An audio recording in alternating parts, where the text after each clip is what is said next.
Bismillahirrahmanirrahim. Assalamualaikum warahmatullahi wabarakatuh. Innal hamdalillah nahmaduhu wa nasta'inuhu wa nastaghfiruh wa na'udzu billahi min syururi anfusina wa min sayyiati a'malina may yahdihillahu fala mudhillalah wa may yudhlil fala hadiyalah. Rabbi shrah li sadri wa yassir li amri wahlul 'uqdatam min lisani yafqahu qawli. Asyhadu an la ilaha illallah wa asyhadu anna Muhammadan abduhu wa rasuluh. Ya ayyuhalladzina amanu qu anfusakum wa ahlikum nara. Jamaah kajian malam Senin atau Ahad malam, pimpinan ranting Muhammadiyah Mangunharjo yang dimuliakan Allah. Pada malam yang berbahagia ini, mari kita bersama-sama senantiasa memanjatkan rasa syukur kehadirat Allah Subhanahu wa taala atas nikmat yang telah diberikan kepada kita semua, terutama nikmat sehat, nikmat iman, dan kita bisa bersama-sama melangkahkan kaki menuju ke majelis yang mulia ini insyaallah.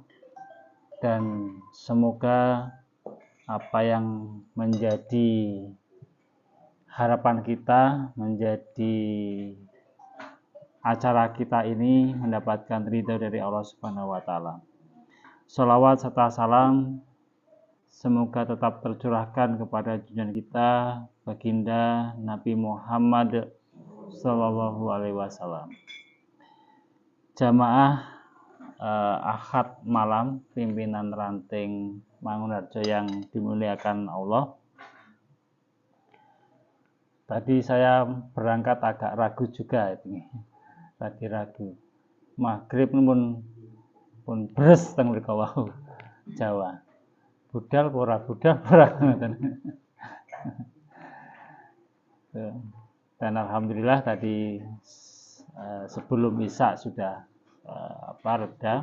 Ternyata sampai di sini rata hujan semua. Ini mesine nek wong tani niki remen mesine niki. Mboten nggih. Oh, wah ajeng panen. Wah, alhamdulillah. Berarti tambah remen wong ajeng panen. Oh, mun ajeng panen. Soale griya kula kan nggih mewah nika, mepet sawah. Ler kula nika dereng panen tesih nembe jebul ngoten anune. Parine niku. Ya, di musim kemarau tetapi masih ada hujan. Ini saya kira menjadi berkah bagi kita semua. Dan ini kalau hitungan hijriah kan tanggal sudah tanggal 1 tahun niki. Nek dalu nggih. Nek dalu niku malam 1 Muharram. Nah, teng kota, teng Ngawi kota nek dalu wonten teng alun-alun keliling. Apa namanya itu? Kayak siar seperti itu. Sholawatan, jalan, kemudian ngelilingi alun-alun itu. Dan berhentinya katanya di depannya Masjid Agung, terus ada tumpengnya seperti itu informasinya. Nah, saya kira jamaah sekalian ini memanai 1 Muharram ini menjadi momentum lah, momentum bagi kita. Momentum itu waktu yang tepat kira-kira seperti itu. Kalau orang Jawa memanai mungkin agak berbeda juga itu ya, berbeda. Anak saya itu kemarin tadi malam kalau saya tanya itu, mungkin dapat informasi dari temannya atau dari orang-orang di tetangga itu. Pak, katanya 1 surat itu nggak boleh kemana-mana, itu mitos atau benar Pak itu Pak? Nggak boleh keluar, nggak boleh. Betul Pak, betul nggak boleh keluar dolan itu nggak oleh. Lah sing oleh nang omah ngitek-ngitek bapak. Wis pahalane gede. Nah, saya kira ini menjadi momentum bagi kita semua waktu saat-saat yang bisa kita gunakan untuk bermuhasabah.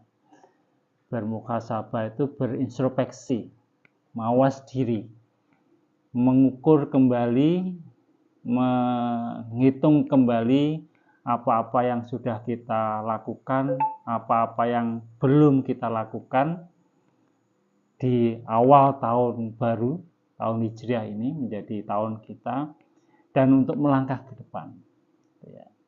Yang biasa ini adik-adik yang masih muda-muda ini, masih remaja ini, kita lebih terngiang, lebih teringat tahun baru itu ya 1 Januari itu mesti bakar-bakar, mesti lek-lekan dan mestinya tadi malam itu ya bakar-bakar, terus ngobrol masalah seperti ini, ngaji seperti ini, ya mestinya kita paham dengan tahun baru kita.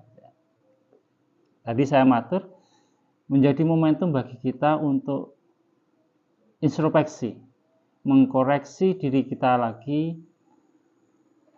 Apakah kita ini betul-betul sudah sebagai khalifah fil ard, sebagai pemimpin? Apakah nilai-nilai ibadah kita, nilai-nilai perilaku kita itu sudah mencerminkan kita sebagai seorang muslim atau belum? Ini penting, harus kita bahasanya yang keren itu kita upgrade, kita tingkatkan kembali.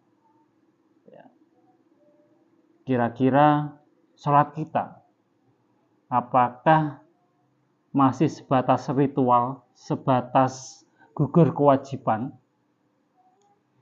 Yang penting sholat 5 kali. Apakah sudah bisa memaknai sholat kita itu secara sesungguhnya atau sebatas ritual saja? Kemudian yang puasa barangkali yang masih melaksanakan puasa sunnah selain puasa wajib, puasa Senin Kamis misalnya, atau puasa-puasa yang lain itu, apakah betul-betul puasa kita itu sudah bermakna atau hanya sebatas menggeser waktu makan saja?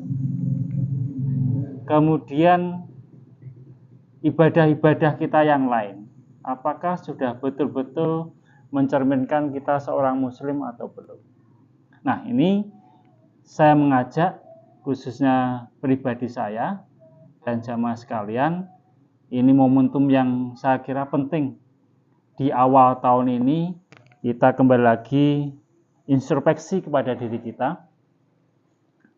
Kalau memang masih ada hal-hal yang itu memang belum sesuai dengan syariah, ataukah kita melaksanakan itu belum sepenuhnya, kita koreksi kembali.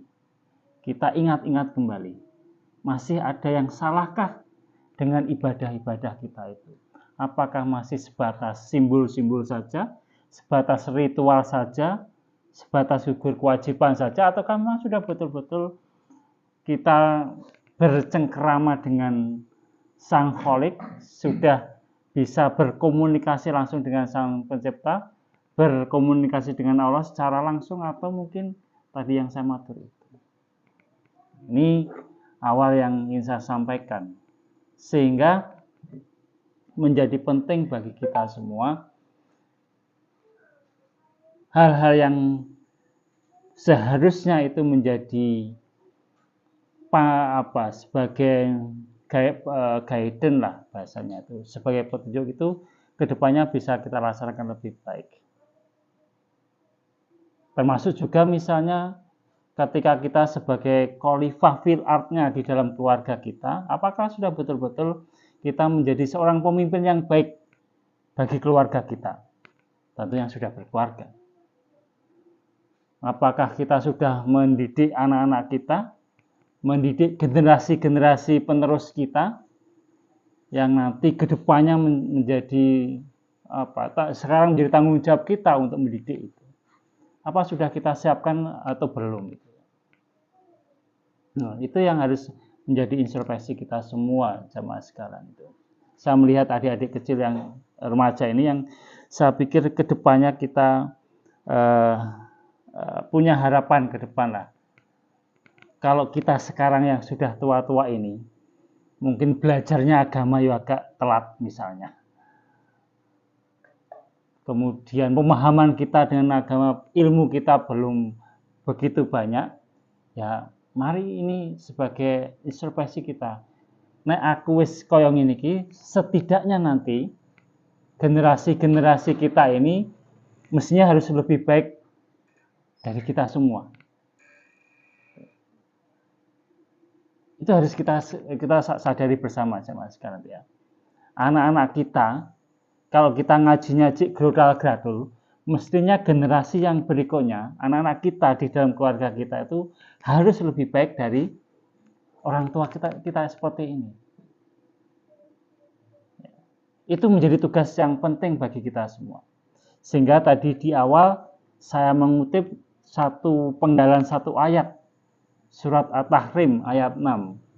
Ya ayyuhalladzina amanu qu anfusakum wa ahlikum naro. Wahai orang-orang yang beriman, peliharalah dirimu dan keluargamu dari api neraka. Ya. Saya kira ini nanti kerangka kita berpikir apa nanti yang akan kita coba saya sampaikan penggalan surat At-Tahrim tadi. Bapak dan jamaah sekalian, ada satu guyonan itu seperti ini. Kita lihat nanti apakah itu terjadi di masyarakat kita. Biasanya dalam perusahaan atau dalam usaha atau apapun itu, walaupun tidak semuanya seperti itu akan dibagi menjadi 3 generasi. Generasi pertama, kedua, dan ketiga. Misalnya dalam bisnis, dalam usaha itu. Generasi pertama, misalnya saya itu menjadi generasi pertama, itu biasanya dinamakan generasi perintis. Nah, jeneng wong usaha itu lagi ngerintis gitu ya. Terus tiba nenggone keturunan berikutnya ke anak kita. Anak kita itu namanya generasi yang mengembangkan. Kok nek tiba cucune ngono, biasanya tinggal generasi yang menghabiskan karena seperti itu. Terus tukang entek nih, kalau tiba ke prioritas itu. Ya. Walaupun tidak seperti itu. Makanya kan terkenal wong kae sugih 7 turunan. Lah aku kok gak sugih, lah aku keturunan ke-8 ya berarti entek. Wis karya pase. Nah, seperti itu. Ya, kalau kita coba kan ada itu banyak usaha orang bisnis. Mulai tiba putune, tiba apa nih wis entek. Kali cerita-cerita saja seperti itu. Generasi itu. Ya, tetapi juga ada perusahaan atau nama itu kemudian masih bisa eksis, masih bisa berjaya. Tapi maknanya saya tidak akan bercerita atau mengupas tentang perusahaan atau organisasi. Tetapi ternyata untuk membekali, untuk menciptakan generasi-generasi berikutnya itu tidak mudah. Ya. Untuk mendidik generasi berikutnya itu butuh proses dan butuh ilmunya seperti itu. Dan itu bisa dibuktikan masih ada contoh yang baik. Saya kira ini menjadi contoh kita semua. Ada 2 organisasi terbesar, organisasi keagamaan, ya Muhammadiyah dan NU. Muhammadiyah yang kemudian kita ada di dalamnya itu sudah 100 sekian tahun yang lalu masih bisa eksis sampai sekarang. Nah, berarti di sana ada proses itu. Ada satu hal yang istiqomah terus dilakukan oleh mulai dari generasi pertama, kedua, ketiga sampai pada sekarang ini. Maka saya sering mengatakan jamaah sekalian. Saya cerita kemarin di di Spanyol itu dulu Islam kan jaya di sana. Memimpin selama 700 tahun. Berkembang jaya selama 700 tahun.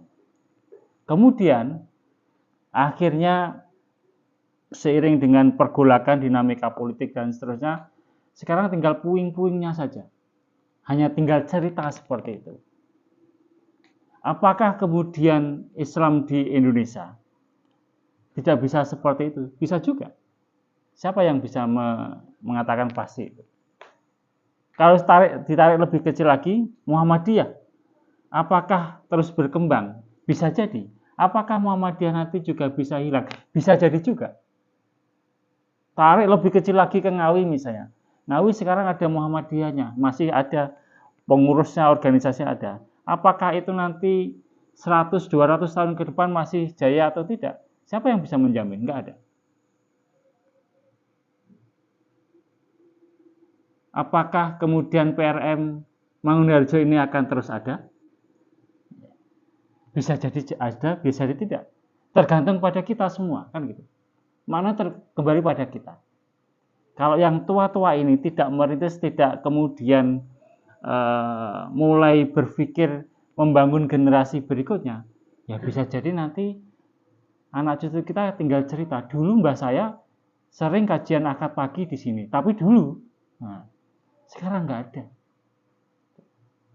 Maka penting kembali lagi pada tema kita, ya ayyuhalladzina amanu qu anfusakum wa ahlikum naro.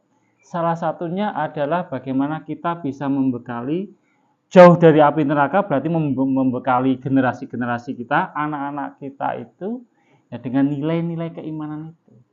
Mari kita mempersiapkan generasi kita menjadi generasi-generasi yang unggul, generasi-generasi yang militan, generasi-generasi yang siap nanti akan meneruskan perjuangan kita. Misalnya di ranting Mangunharjo ini. Ya, ini adik-adik sekalian ini harus siap itu nanti. Ya, Pak Nardi gak ada, Bapak-bapak misalnya gak ada. Siapa ya nanti Mas Abi. Ya. Nanti ngisi nih ngarep ini gantian Mas Abi nanti. Ya Mas Abi ya. Ya itu. Nanti dikirim gini flyer terus nanti yang ngisi Ustadz Abi kan loh. Giaya kita ganteng Mas Abi itu ya. Maka dulu Bapak sekalian, saya ingin menyampaikan ada 6 atau beberapa pilar bagaimana untuk membangun generasi kita, anak-anak kita ini nanti, ya, jagoan-jagoan kita ini, adik-adik ini nanti akan menjadi generasi militan, generasi yang kemudian siap meneruskan perjuangan kita yang sudah tua-tua ini. Jadi jangan dilepas ini. Eman-eman. Kalau sudah seperti ini tuh harus kita rambut bersama-sama ini. Ya. Maka Assalam. Ya. Yang pertama yang harus kita miliki atau yang kita siapkan kepada generasi kita ini harus mempunyai yang namanya kuwatul akidah. Harus mempunyai yang namanya memiliki kekuatan akidah. Hari ini, malam ini atau tadi malam, seperti yang saya ceritakan tadi, banyak loh masyarakat di luar yang masih mempercayai hal-hal yang semacam itu. Bahwa surah 1 Muharram atau surah ini mempunyai makna yang berbeda dari kita, pemahaman-pemahaman kita itu. Dari sisi kita, ketika ada yang berbeda pemahaman itu, ya tentu itu tidak, mestinya ya harus ada yang kita benahi seperti itu. Ya. Datang mriki surah ngeten iki ana sing gadah damel. Warna ngeten nggih. Nah, ya sudah mulai berkait. Nek dulu kan ya jenis surah niku wis itu satu pantangan kan ngerti. Nah, maka akidah ini harus dipunyai oleh adik-adik kita, anak-anak kita, agar mereka tidak mudah terombang-ambing. Ya, kekuatan akidah kita. Harus dipupuk terus itu, harus ditanamkan terus nilai-nilai keislaman kita. Bagaimana caranya? Ya salah satunya dalam hal seperti ini. Anak-anak itu jangan hanya diberi semacam apa, hanya sebagai objek, tetapi suatu saat menjadi subjek gitu ya. Jadi subjek itu artinya mereka itu menjadi, bukan hanya diberi saja, harus menjadi. Setahu saya yang sering jadi model apa MC-nya Mas apa lagi? Mas Yogi. Oh, besok ganti siapa nih? Ganti yang kecil-kecil dijadikan saja, dilatih. Perkara ting garu perkara masih belum lancar, tidak ada masalah.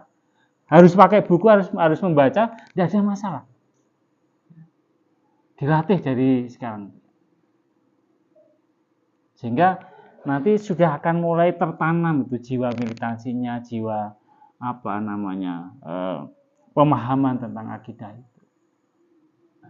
Apalagi kalau kita bicara tentang gerakan kita di Muhammadiyah ini, ya harus paham betul apa yang dimaksud, apa yang diingini, apa yang menjadi tujuan Muhammadiyah. Nah, maka kemudian memang dalam kondisi situasi yang kemudian dunianya sudah semakin apa, bahasa saya itu semakin liberal seperti ini, susah untuk menguatkan akidah anak-anak kita itu. HP yang mestinya itu ada dua sisi positif dan negatif itu, kalau kita tidak bisa mengarahkan itu ya nanti anak akan tergelincir. Ya. Maka kemudian jamaah sekalian, ketika kita berbicara tentang akidah, memberikan pemahaman itu, terkadang ada penolakan dari anak-anak kita, generasi kita itu. Ketika kita tanamkan akidah, itu dimaknai bahwa akidah itu sesuatu yang mengekang. Kok ini gak oleh, seperti itu. Kita ajari kepada anak kita sesuatu ini baik, ini nggak baik, ini benar, ini enggak, ini hak, ini batil. Terkadang anak kita, anak sekarang kok diajari seperti itu, gak zamannya. Sepertinya tauhid itu mengekang kepada kita. Iya, sepertinya sekarang mengekang. Mau cangkruan misalnya, ngobrol sampai itu juga nggak boleh. Misalnya sore harus ngaji, habis sholat, itu kan mengekang. Tauhid seperti mengekang. Tetapi dipahami adik-adik sekalian, kalau kita mempunyai kuwatul akidah, mempunyai kekuatan akidah, maka tauhid itu nanti akan membebaskan, bukan sesuatu yang mengekang. Kedepannya nanti, ketika kalian sudah kuat akidah kita, akan membebaskan kedepannya. Pas yakinlah itu ya, ke depan kalian akan terbebas, akan nyaman menjalani kehidupan ini ketika sekarang sudah tertanam akidah kita itu. Contoh yang lain nggak? Saya mau tanya ke adik-adik ini, disiplin itu mengekang atau membebaskan? Kamu disuruh disiplin, ya, Mas disuruh disiplin. Disiplin tepat waktu, wayai sholat, wayai ngaji, wayai belajar sekolah, wayai bantu orang tua. Disiplin itu kira-kira mengekang atau membebaskan? Jawabannya 99,99% pasti mengekang. Iya, mengekang. Tetapi sebetulnya kalau kita sadari betul, disiplin itu akan membebaskan sebetulnya. Akan membebaskan kita semua. Contohnya seperti apa Pak Widit ya? Coba sekarang adik-adik. Kalian disiplin sekolah. Sekolah belajar tekun, kemudian pelajaran bisa dipahami, lulus SMP, mau milih SMA, itu kan nilainya bagus, itu kan bebas. Aku bisa milih yang sesuai yang kita inginkan. Kenapa kok kita bebas? Karena pada waktu SMP kita disiplin. Belajar kita disiplin. Coba, nek SMP ini sekolah gak tenanan, wijine welek, kita akan terkekang mau SMA tuh. Milih sekolah A ora ditompo, sekolah B ora diketompo, akhirnya ketomponya ngene Muhammadiyah. Muhammadiyah itu pahalanya gede, soalnya sing buling-buling nggone. Neng kono dadi apik kan ya lumayan niku pahalane gede. Sekolah-sekolah sing apik-apik SMA 1, SMA 2 oh bocah wis pinter kok ngene iki. SMA 2 wis pinter. SMA 2 itu gurune gak pinter, muridnya wis pinter ngene. Apa di luar itu juga ikut les dan lain sebagainya. Mas Abi sekarang disiplin misalnya. Voli nggih Mas Abi ini ya. Voli. Latihan wayahe koncone dolan apa mancing, koncone dolan apa main game, isuk wis lari, sprint.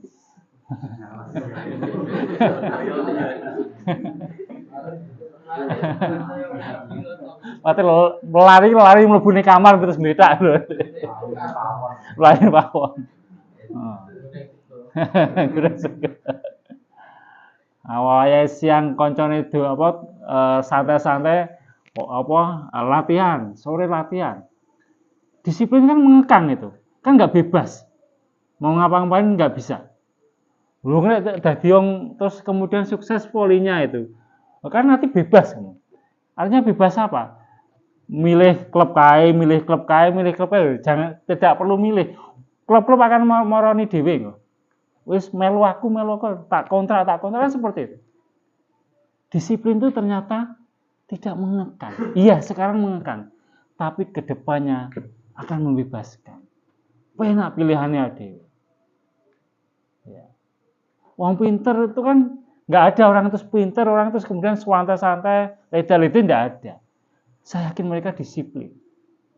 Nah, orang pinter milih apapun kan bebas, kan? Karena banyak pilihan. Banyak orang yang tertarik dengan kita. Begitu juga dengan tauhid. Tauhid akan membebaskan masa depan kita, apalagi ketika nanti kita di akhirat. Tauhid kuat kan, milih neraka apa surga kan gitu. Pilih surga. Dan tauhidnya nggak kuat, militansi kita nggak kuat. Pilihannya mung siji kuwi, arep pilih gak iso. Maka Bapak sekalian, jamaah sekalian, yang pertama harus kita tanamkan kepada anak-anak kita harus mempunyai kekuatan kuwatul akidah. Akidahnya harus kuat. Harus kita tanamkan. Kemudian yang kedua, kuwatul ibadah. Ibadah yang itu sudah menjadi kewajiban bagi kita semua. Bagaimana adik-adik yang remaja ini, anak-anak kita ini, kita mulai didik dari yang hal-hal yang kecil atau yang paling pokok, sholat 5 waktunya. Bisa ditanya tuh anak saya, anggar mulai ke sekolah saya tuh kerja itu pulang. Pertanyaan saya hanya satu, wes sholat. Itu namanya anak itu ya. Ya kadang sudah sholat, kadang belum. Hanya satu saja, sudah sholat saja. Kalau perkara wis sinau, wis apa ngarapi itu persoalan kedua bagi saya. Yang penting ibadahnya. Saya kemudian karena saya yakin anak itu punya takdir sendiri nanti, punya masa depannya sendiri.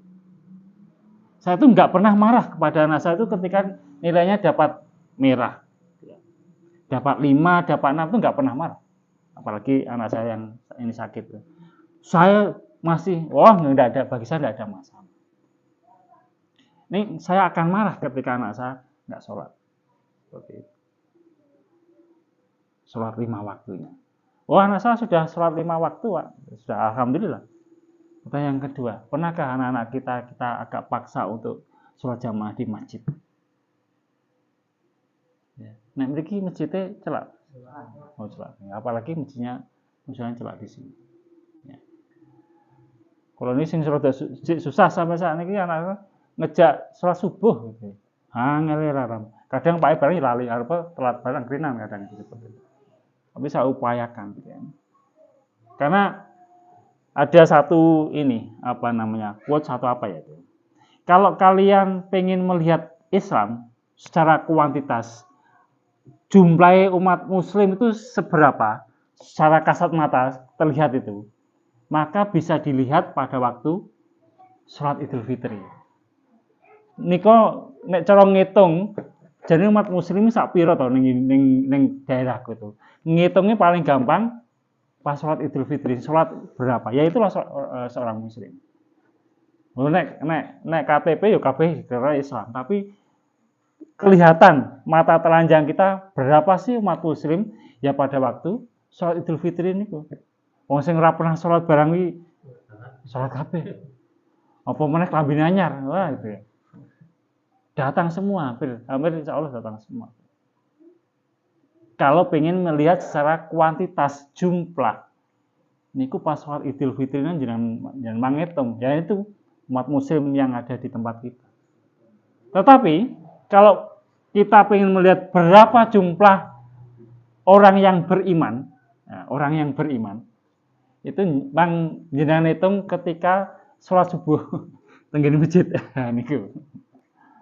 Kinten-kinten wong sing beriman berapa itu hitung-hitungan sederhana menurut saya itu ya. Jenengan hitung.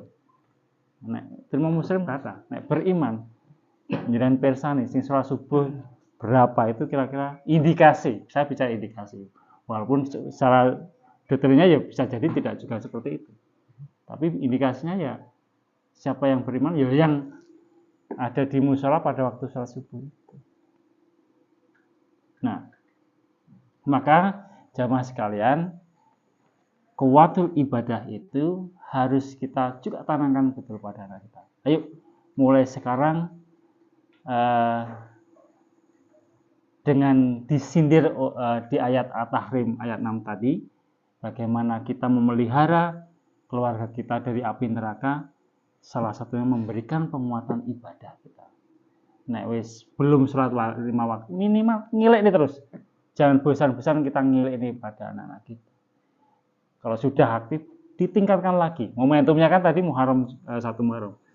Semua jarang ke masjid, minimal maghrib, isya, subuh, syukur atau yang lainnya. Agar anak-anak kita akan tumbuh menjadi manusia yang mempunyai kekuatan ibadah.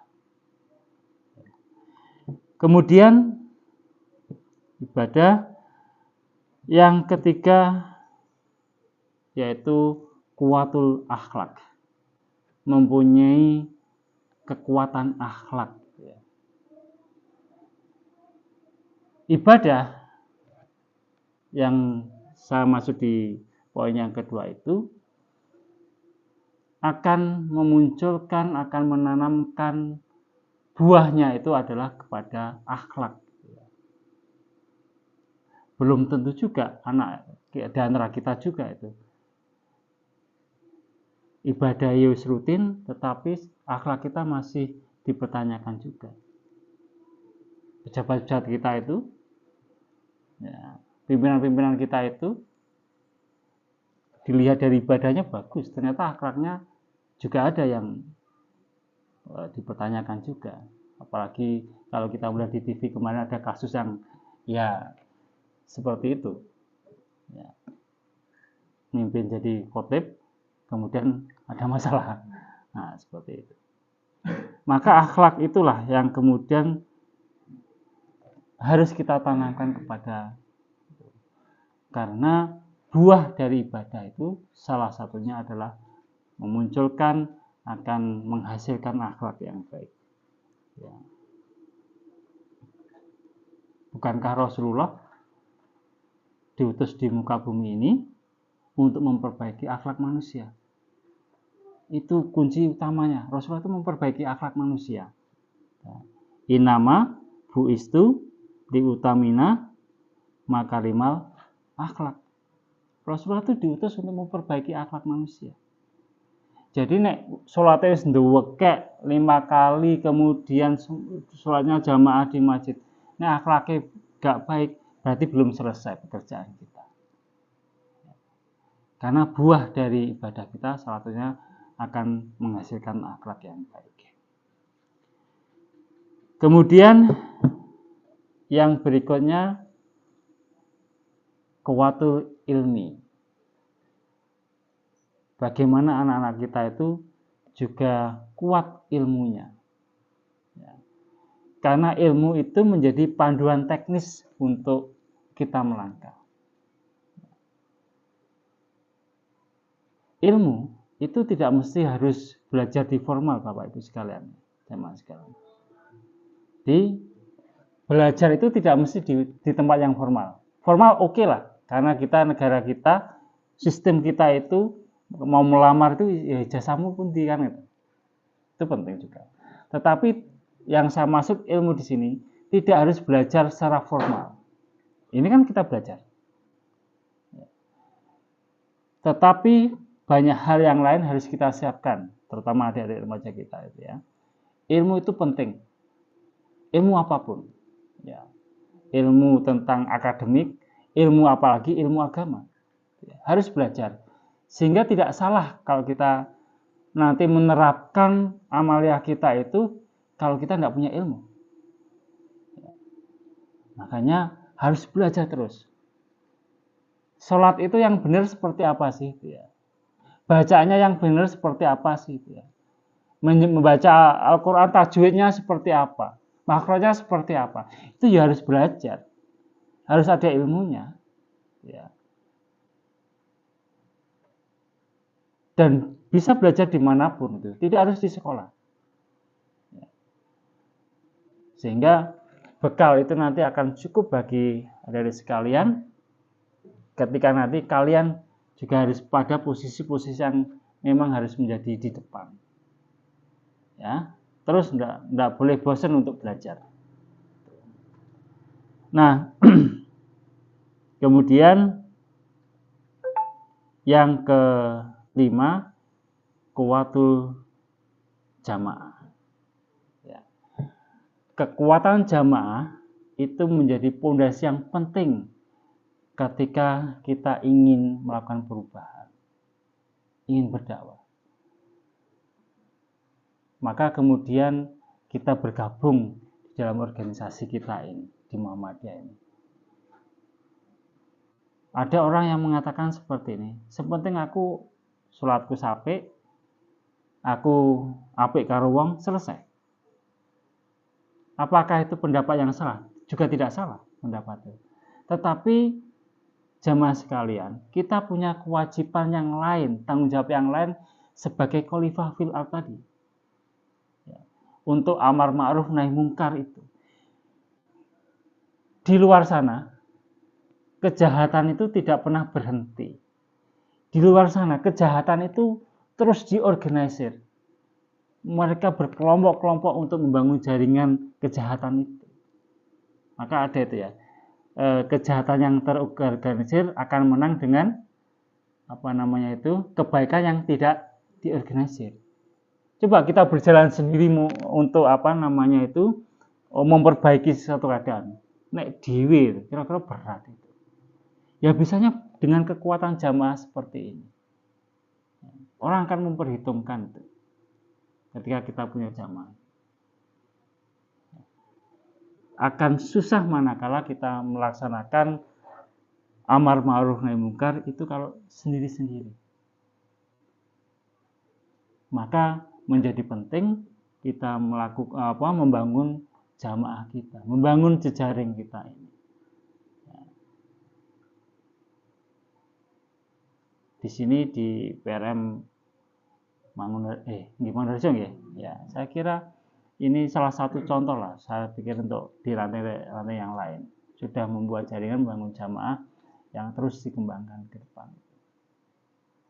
Oke, saya kira ini menjadi penting bagi kita mengorganisir atau mengorganisasi atau membuat jamaah kita ini menjadi terus kita kembangkan menjadi kekuatan kita. Karena yang nanti yang kita hadapi juga kelompok-kelompok yang besar. Kejahatan-kejahatan yang semuanya kelompok-kelompok itu. Kemudian yang terakhir, ini yang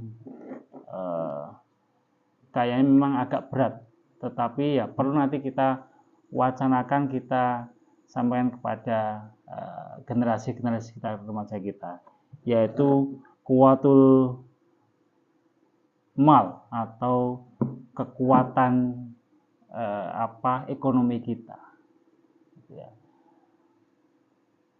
Wong kula wau teng mriki, budal teng mriki kan nggih numpak sepeda motor. Soalnya ganti mobil. Motor niku nggih ngangge bensin. Kula nek ganti duit, kira-kira kula mboten saged budal mriki. Berarti duit itu butuh bensin menjadi penting untuk saya datang ke sini. Berarti harus punya ekonomi gitu. Jadi kita tanamkan kepada anak-anak kita, remaja-remaja, kalian nanti harus jadi orang kaya, harus itu. Harus jadi orang kaya, harus jadi orang sukses. Ibaratnya kalau mau berbuat kebaikan, ya, apalagi dengan jamaah itu, modal itu harus kita punya. Gitu. Mau bersedekah, ini ganti duit juga bisa bersedekah. Mau berbuat baik, juga bisa bersedekah. Walaupun sekali lagi garis tangan kita terkait dengan rezeki, jodoh dan sebagainya sudah diatur, tetapi kita tanamkan kepada anak, kamu harus jadi orang sukses, kamu harus jadi orang kaya. Dengan kekayaan itu nanti kamu bisa berbuat, bisa melakukan ibadah yang lebih besar lagi. Seperti itu. Ada satu kisah itu, sahabat Rasulullah itu kan Mary ceritanya. Awake kan sering Mary nggih. Nek kula tuh Mary nek kanca tangga kula tumbas mobil lah Mary kula niku. Ini Mary ini sahabatnya Nabi itu bukan Mary yang seperti itu. Dia Mary dengan sahabat yang lain yang kaya gitu ya. Ya Rasulullah itu sahabat itu kaya, bisa bersedekah, bisa berbuat baik, sedangkan saya itu orang miskin. Saya nggak bisa bersedekah seperti itu. Ini kan iri sing apik nggih. Iri pengen bersedekah ben padha karo sing sahabat yang kaya. Iri yang baik menurut saya. Maka kemudian Rasulullah memberikan satu jawaban yang kira-kira menurut saya bingung ngedem-ngedem kira-kira. Kamu ada sedekah yang bisa kamu lakukan yang pahalanya seperti sahabat yang kaya itu. Silakan setelah sholat itu membaca tahmid, membaca tasbih dan seterusnya.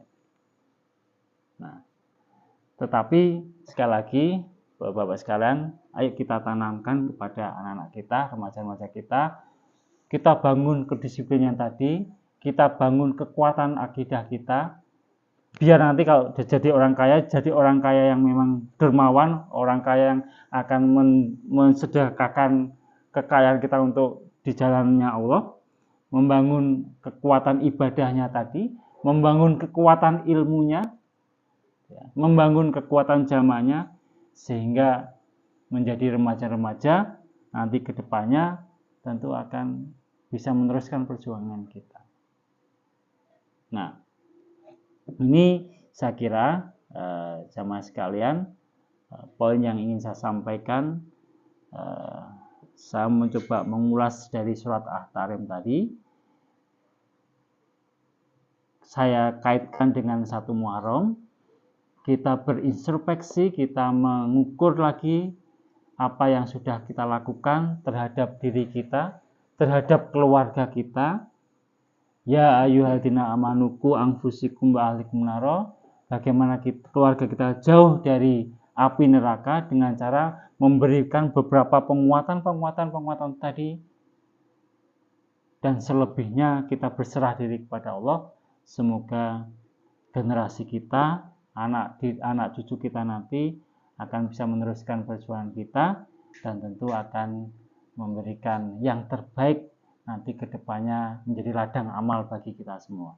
Jadi jangan bosan-bosan, sekali waktu kita perlu keras kepada anak kita, manakala anak kita dalam koridor keimanan yang memang harus kita buat keras. Boleh kalau saya memarahi anak ketika nggak sholat itu saya marahi. Boleh ketika kita memaksa anak itu harus ke masjid, ke musola, ya, harus bengkerangan dengan anak, saya kira tidak masalah. Orang tua itu kan bedanya bapak sama ibu. Kalau ibu itu biasanya takut kalau anaknya kenapa-kenapa. Nah, ibu biasa seperti itu. Nah, bapak takut nanti kedepannya anak saya bisa apa gitu. Berbeda menurut saya. Ibu itu biasanya tuh dengan anak itu apa bahasa tuh terlalu lembut gitu. Saya enggak pada anak. Saya takut nanti kedepannya anak saya enggak bisa apa-apa. Takut nanti kedepannya ibadahnya enggak bagus. Makanya hal semacam itu saya kira kita harus keras kepada anak kita. Demikian jemaah sekalian sedikit yang bisa saya sampaikan. Kalau ada benarnya datangnya dari Allah Subhanahu wa taala, kalau ada salahnya itu salah pribadi, saya mohon maaf yang sebesar-besarnya. Fastabiqul khairat. Assalamualaikum warahmatullahi wabarakatuh.